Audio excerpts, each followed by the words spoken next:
Hello, I'm Sara Anderson, and this is my promptu narrated presentation. This prompt is all about reflection, how we as teachers should be reflecting on our practices every time we teach, and that we should always be trying to improve. For this prompt, we were asked to review an article. I read the article Reflective Practices, A Means to Teacher Development, and this is by Dr. Matthew, two Dr. Matthews, and Dr. Picatu. It's in my references. And this article reflects about how we as teachers should always be reflective of our practices and always trying to do things better and to make sure that we're taking all students' learning into thoughts. The role of reflection as an educator is to be constantly in a state of teaching, analyzing, reflecting, and teaching again. This is the cyclical cycle that they talk about, is where you are teaching, analyzing, reflecting, and teaching again. Every day I strive to be a better teacher. I work with my parents to do the same. And so at the end of the day, we're talking about how our lessons came together, how some of them were yikes, and we want to do better. We want to make sure that we are always doing better the next day than we did the day before. Together we modify our lessons throughout the day, even from just like moment to moment. Oh, our kids didn't really react well to that. We might need to modify this next one to get a little bit more engagement. And we are constantly checking in with each other to see how we're doing. This falls in line with Dr. Matthew et al. And discussing that reflection is that cyclical process. And so with that, we use peer experts in the classroom. My peer is my peer expert. I'm always asking her. She is not in charge of anything for me. She does none of my reflections, none of my reviews. But we are constantly being a teaching pair. Like, we want to make sure that everything is going well. And with this peer experts, we also do the thing in our school where we get to go and model, or we get to go watch somebody else in the classroom. If we have an area that we're struggling in, or someone's doing something really cool that they want to share, we have opportunities for someone to come and sit in our classroom and actually go and watch someone. And I think that is really cool. And they give us these peer review sheets so we can give them feedback. And again, we do nothing to like review them. We're not in charge of their TEKS. We're not in charge of any of their evaluations. We're just in there to learn. And I think that's a really powerful experience. Reflection also makes us be aware of our prior knowledge and our expertise. When we are making a lesson, we need to have the knowledge to teach that lesson. Our previous prompt talked about how we showed evidence of teacher knowledge and then what the students are supposed to learn. I think that's important for every lesson, to make sure that you know what you're teaching and what you're saying. And this goes along with our experience. I have been teaching now 5 years. I have 4.5 years of student teaching under my belt as well. So together, roughly 9-ish years. And that doesn't seem like enough. There's times that I see something happening in my classroom. I'm like, I've never experienced this before. Well, what do I do? And I just look to my parent and she's like, we'll handle it together. And so just having that expertise that you bring to the classroom and knowing what that is. I have taught 5th grade, I've taught 2nd grade, and now this is my 4th year in pre-K. And though this is my 4th year in pre-K, I still do not feel entirely prepared. So just knowing who to go to when you need some expert advice, knowing where to find the knowledge that you don't have, is always going to be beneficial to you and for your students, because the more you know, the more your students will know. For this prompt, we were asked to have an original lesson, one that didn't maybe go so well, and then revise it and show what we learned from it, what we changed about it, and how that impacted our student learning. So for my original lesson, I took my 5 senses with pumpkin. Little heads up, maybe not do all 5 at the same time. It leads to chaos. But the standards that I was focusing on was literacy and science. So using our 5 senses to observe and to learn about objects in our environment, and then be able to describe those activities and experiences with more detail and connect it to the vocabulary that we're trying to learn, and that's in our stories. So the goals for this was students to explore and investigate using their 5 senses. Students will identify and describe physical attributes of a pumpkin. Students will use sensory vocabulary to discuss the pumpkin, and students will express their observations through group discussion. I did this for my circle time, which is 17 kids on a carpet, and everyone is trying to tell me all of their things and to be able to be heard. And I, as a reflective teacher, I want them to be heard. I want them to be included. That did not go over so well with my lesson. We sat in our circle, we had our paper down so we didn't make a mess, and we talked about our 5 senses. But there was a lot of downtime in the activities. So going from hearing to seeing to touch to taste, there was a lot of activities where we're having to pass it around to 17 students. That takes a bit of time. And 4-year-olds' attention span is about 4 minutes. My lesson, after I recorded it, cut off partly through. It was an extended amount of time, not 4 minutes. And so I saw that behavior start to uptake because their engagement was decreasing through this activity. Or actually, here is the video I would like to show you. Feel. We touch. You will notice my friend who is up. They're all starting to wiggle. I was asking them to be quiet so they could hear the thumping of the pumpkins.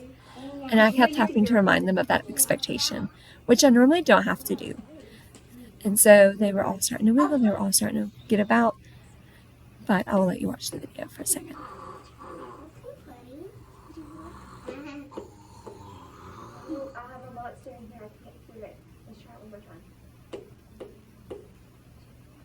Did you hear the thumping? Does it sound like it's stuck? Does it sound kind of hollow? Have you ever heard a hollow when somebody knocks on the door and it's got that echo? So here I am teaching the vocabulary of hollow. They did not know what that word meant. And again, my friend here in the back, he is up again. This friend over here is wiggling his toes. He's actually going to sit with my para because he needed some extra support of that close contact. Does it sound like this? Yeah. Oh my, listen. Are those sounds the same or different? A plus note, they're all engaged in the activity. They are just not as engaged as they possibly could have been. I love your faces, baby. So when we thump on a little pumpkin, is the sound loud or quiet? Quiet. So when we thump on a big pumpkin, what is it? Loud. Okay, we're going to pass our pumpkin around like we did the other day, and we're going to talk about what we feel. So again, passing it around to 17 students takes an extended amount of time, and that just wasn't working for my classroom, especially not this year. So some things that worked really good is they were actively engaged with the pumpkin. They wanted to know. They wanted to see the pumpkin. They wanted to touch the pumpkin. They wanted to hear. But it was just too much going on for all of the students to be effectively engaged at the same time. And as educators, we know that not all students will be engaged all of the time, but we want a bigger majority than 4 or 5. For integration and need changes, we need to change on a singular or a couple set of senses. Trying to do touch, feel, smell, sight, hearing, all of it at once is too much. And I want to be intentional with what we're taking away from it. I don't want them to be like, oh, we held a pumpkin. I want them to be able to describe it and to tell their families about it. And that's being intentional with those conversations and what you're trying to take. My revised lesson, I was teaching about pumpkin jack.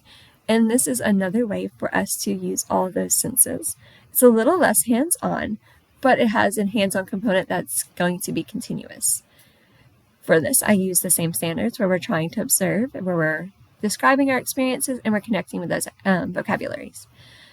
My goals have stayed the same: to explore and investigate their 5 senses, identify and describe physical attributes of a pumpkin, use their senses to discuss a pumpkin, and then to express their observations through group discussion. I did an interactive read aloud with Tim carving and loving and discarding a pumpkin. And if you've never read Pumpkin Jack, I highly recommend it. It is such a cute story. I do recommend you having the story because the read alouds online get a little long and they tend to lose interest very quickly. I like to tell stories. I think I am good at telling stories. Not many things I'll toot my horn about, but I do enjoy telling stories and having them actively engaged. And so reading them to them, they want to hear your voice as a teacher. They want to hear you tell a story, not somebody read it to them. So in this story of Tim, he has this pumpkin and he loves this pumpkin so much. And then his mother tells him one day that he has to throw it out. And he's like, well, at least amongst the rotten leaves in the garden, this pumpkin's not in the trash can. And so the winter months come, it gets covered in snow, and then in the spring it starts to actually sprout. And it's a really good discussion of what happens to a pumpkin when it decomposes. And we had a whole discussion about planting seeds like intentionally or unintentionally, like Tim did, and how even though there were two different methods, they had the same end result where it grew a pumpkin. And then we talk about the beginning, middle, and end of the story. We talk about the life cycle. In the video in a minute, you will hear me talking about how, or if you watch the whole video, you'll hear me talking about the sprout and how a sprout starts to grow leaves, and then it flowers, and then it has a little green pumpkin, and then it turns orange or white or whatever color pumpkin it's supposed to be, whatever type of pumpkin it's going to be. And through this, we're using descriptive language, we're taking observations, we're flipping back and forth. And even though it's not something physically in their hands, the kids are actively engaged much more than when I actually give them a pumpkin. And then it has the overlapping activity that they will be investigating this pumpkin. This picture right here is actually from a previous year where we did pumpkin jack, and it had actually molded, and the kids were really confused. They were like, why is there a cloud in there? And it really sparks their interest and starts them investigating. The day after I did this pumpkin jack activity, one of my little boys said, I noticed your pumpkin today. He looks the same. And every day since, they've been like, oh, I think he might be starting to melt. And then I'll talk about how it's actually decomposing. And so it really gives a way to a lot of vocabulary conversations. This video I'm going to show you is from my revised lesson. Tim, you have to stay in the house. Well, guess what?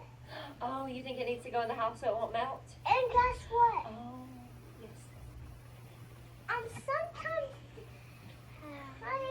I used to build a snowman like you. So he's making that connection of the melting pumpkin to the melting snowman. But Tim lives where it snows a lot, and look, when March started melting, what did they find? A pumpkin. What's his name? Jack. Jack. And there I'm re-emphasizing the name Does of the that pumpkin. look the same, friends? No. I had my physical pumpkin there that had a small face so that they could see and show and compare. It does. And You keep using the word melting. Melting is when ice like dissipates and it turns into a liquid. This pumpkin is decomposing. Can you say that word? Decompose. And here I'm re-emphasizing that vocabulary. Pumpkin's not melting, it's decomposing. When spring turned barefoot warm, a tiny sprout where Jack had been appeared. My friends, we talked last week. So when we plant a seed, what's the next thing that happens? It grows a sprout. It grows a sprout. So And here I'm re-emphasizing the knowledge that they already know. They know about the life cycle. We do do you pumpkins for remember candy. him talking about him planting a seed? I think he just left it in the garden, right? I did. He just left it there. Did he plant anything? And here we talk about the intentionality of planting a seed versus just letting it happen naturally. Tim found it, and guess what? So what happens if it grows? In the days that followed, Tim weeded and watered, and he watched that sprout. Slowly and steadily, the plant changed and it grew. It branched into a web of vines over the ground. It's going to Then, no pumpkins appeared. Do you see any pumpkins in this picture? Here I'm getting them to investigate the picture themselves. They're figuring out what's going So we on. have a sprout, we grow leaves, and then what happens? They're sometimes really pretty. We put it in water. Joey, kiss your brain. And the friend that answered is actually a very soft-spoken friend, and I was really impressed that she knew the answer. Yellow one. The flower's the yellow one. This is the days turned hot. Flowers opened on the plant each morning. Yellow stars twisted shut forever in the afternoon. Let me read. And so the kids are actively more engaged. They had more constructive things to say. And the follow-up activity embraces the five senses as well. These are pictures of comparing the real-life pumpkin to the picture on the screen, talking about the sprout and the life cycle. And then these are actual pictures of my kids investigating the pumpkin. We have magnifying glasses in our science center, and they were so excited to look at it real close. Here's an up-close picture of Pumpkin Jack currently. And this is what he will look like soon from previous years. So, I changed a bit in my lessons. I use predictions from a cover and title to help with the story. I help practice active listening, and as you could tell, the kids were responding well to that. I scaffold conversations and I modeled active listening. If you watch the entire video, you will see that. I also created a visual before the lesson. This allowed for less downtime and less off-task behaviors. I also separated the 5 senses into different lessons that will build on each other, allowing them to investigate on their own in between their times. And why I did this? Because the first one lacked structure. My students need that consistent structure, and the carpet time was just too much for them. When I asked them about it later, they were like, oh yeah, we threw a pumpkin around, and that wasn't the conversation I wanted to take from that. So I made my transitions more clear, and I made the lesson more attentive. Then versus now, comparing lessons. So the original was a circle time discussion, where the second one was more of an interactive. It was still a circle time, but it wasn't as gathered around the circle, around the carpet edges. It was more structured like our discussions. The first one was focused on the 5 senses to discuss the pumpkin. The second one was still doing that, but it was focusing on what we see and then applying it with our previous knowledge. The first one was unfocused and unsupported, where the second one had more hands-on modeling, really being intentional with what I wanted from it. These both were aligned with GELDs, and they used 5 senses for exploration. My next steps. I believe the second lesson showed greater level of engagement and retention.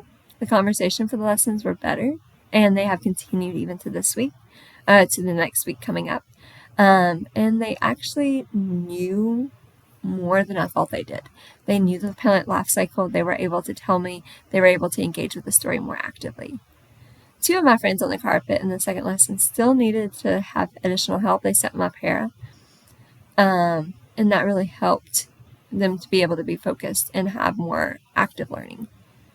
And then I extended it by having the observation journals for Pumpkin Jack. And then we actually went to the pumpkin patch to engage with the vocabulary a little bit further. A connection to my graduate experience. For my science methods class, we talked about the 5 E's and being engaged and evaluating, and it really helped reiterate what I needed to do in the classroom. And then it also reconfirmed my dedication to project-based lessons with conceptual change. So taking what the kids already know and adding more knowledge to it. I said in my previous video, like every conversation, you should have a takeaway. You should have something that you're taking from it and learn. And so that science methods class really helped me. And for my example, I put that the seed was needed to plant, but Tim never planted it. He just threw it out. And that was the same thing in the plant world. Like it was still buried under the soil and then it grew. I also connected to this to the young child class that I had, ECED 7266, which shifted how I viewed children. It really helped me evaluate where students come from and how that sometimes they don't have the same knowledge as other peers, and it really drives me to do more field trips and more hands-on learning so that students really get the experiences that other kids have and that they're missing out on. And I tied that with my cultural context interview project, where I had a friend who was telling me about his home life, and he was telling me how sometimes he didn't know the activities and he couldn't get his parents to help him because they didn't know either. And so I want to raise a generation of teach a generation of students who want to go out and seek these experiences so they have them for themselves. And this is my resource page that will be at the end of my unnarrated presentation that's attached to my site. Thank you guys for listening.